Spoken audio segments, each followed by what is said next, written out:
आज मैं बहुत दुखी हूँ। मेरे विद्यालय राजकीय उच्च प्राथमिक विद्यालय हरिशंकर की कक्षा 8 की एक छात्रा है, 14 वर्ष की। वो लॉकडाउन के दौरान कुछ बिचौलियों ने उसके पिताजी को फुसला करके कुछ रुपये दे करके, उस बालिका की मां नहीं है, और उसकी शादी करवा ली एक 32 साल के जवान के साथ। बालिका 14 साल की है। लॉकडाउन खुलने के बाद जब स्कूल खुली, हम घर पे गए, हमने उस बालिका को स्कूल भेजने की बात की तो पता चला कि उसकी शादी हो गई। कुछ असमंजस की स्थिति थी, कोई कानूनी कार्रवाई भी नहीं कर पाए, लेकिन हमने उसके पिताजी पे दबाव बनाया कि आप उस बालिका को स्कूल भेजो।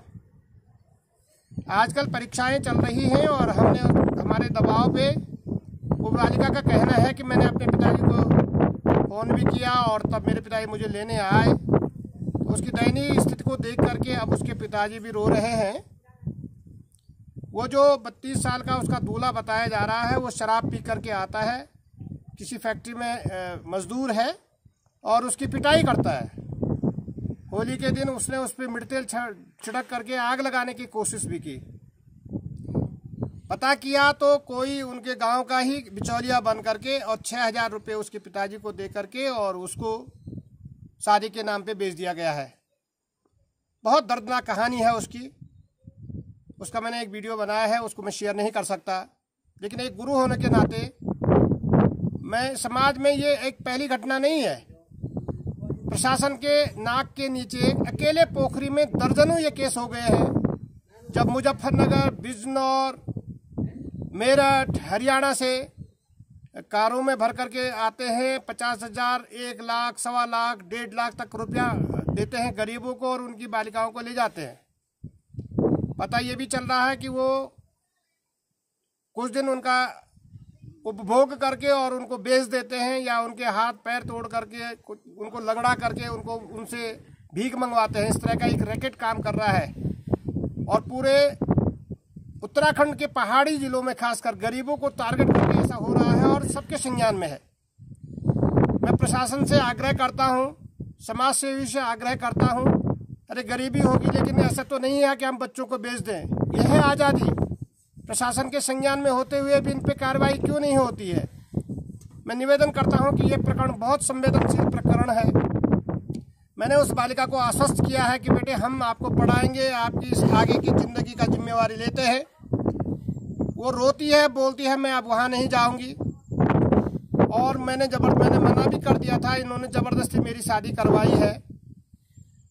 ये बहुत ही निंदनीय है। और जब मैंने पता किया, जानकारियाँ की, तो पूरे चमोली जनपद में बहुत व्यापक रूप से ऐसा हो रहा है, उत्तरकाशी में ऐसा हो रहा है, कई जनपदों की ये शिकायतें हैं। गरीबों को टारगेट करके एक रैकेट आता है, वो बिचौलियों को बीच में रखता है, उनको पैसे देता है और औने पौने पैसे लड़की के माँ बाप को पकड़ा करके, उनको सपने दिखा करके, और इन बालिकाओं को जो कम उम्र की है उनको यहाँ से ले जा रहे हैं।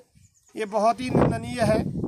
मैं जहाँ तक भी मेरी आवाज़ जा रही है, मैं सबसे निवेदन करूँगा कि इस मामले को, बहुत संवेदनशील मामले को, प्रशासन इस पे सजग हो। उस बालिका की उसको पूछा जाए, उसकी स्थिति को देखा जाए और इस रैकेट में जो लोग भी शामिल हैं उनको कड़ी से कड़ी सजा दी जाए, ताकि ये दोबारा इस तरह की करने की हिम्मत न करे। मैं अध्यापक होने के नाते इन बच्चों का इस तरह का उत्पीड़न हो रहा है और इस तरह का इस उत्पीड़न को देख नहीं सकता हूँ। लेकिन उसकी तरफ से FIR कौन कराएगा? अगर मैं FIR कराता हूँ, मैं अगर मुद्दई बनता हूँ, तो कई बातें हैं, कोई हॉस्टाइल कर देगा, उसको पैसे वैसे दे करके वो अपने बयान बदल देगी। किसी तरीके से माँ बाप उल्टे अगर हम पे ही आरोप लगाने शुरू कर देंगे तो फिर कौन इसको जिम्मेवारी लेगा? ये प्रशासन की नैतिक जिम्मेवारी होनी चाहिए। समाज सेवी संस्थाएं जो इसको देखते हैं, बाल आयोग है, ये लोग इस जिम्मेवारी को लें। मैं एक गुरु के नाते, मैंने आज जब उसकी पीड़ा सुनी अपने विद्यालय में, मुझे आंसू आए। मैं क्या बताऊं कि मैं कितना उद्वेलित हूं। मैं निवेदन करता हूं सबसे कि बचाइए भाई, बचाइए। पहाड़ में अब रह ही कौन गया है? पलायन पे जिनके पास पैसे वो बाहर चले गए हैं। जो गरीब है उनको इस तरह से आप फुसला करके थोड़ा सा चंद रुपये उनके पास डाल करके उनके बच्चों को खरीद लेंगे। और ये पूरा व्यापक तरीके से कर कई केस पकड़े जा रहे हैं, लेकिन कोई एक्शन हो रहा है कि नहीं इसका कोई पता नहीं चल रहा है। इनको कड़ी से कड़ी सजा मिलनी चाहिए। ऐसे में सबसे अपील करता हूँ सब लोग साथ आए। अगर वास्तव में मुझे ही FIR करानी पड़ेगी तो मैं करवा सकता हूँ, लेकिन आप लोगों का साथ चाहिए, समाज का साथ चाहिए। मैं सबसे निवेदन करता हूँ कि ज़रूर इस तरह के मामलों को, अरे उनके जीने का हक है। गरीबी है तो इसका मतलब ये नहीं कि उनका जीने का अधिकार ही हम छीन लें। इन लोगों को जीने का अधिकार दिया जाए, ऐसी मैं सबसे अपील करता हूँ। स्वयंसेवी संस्थाओं से अपील करता हूँ। धन्यवाद।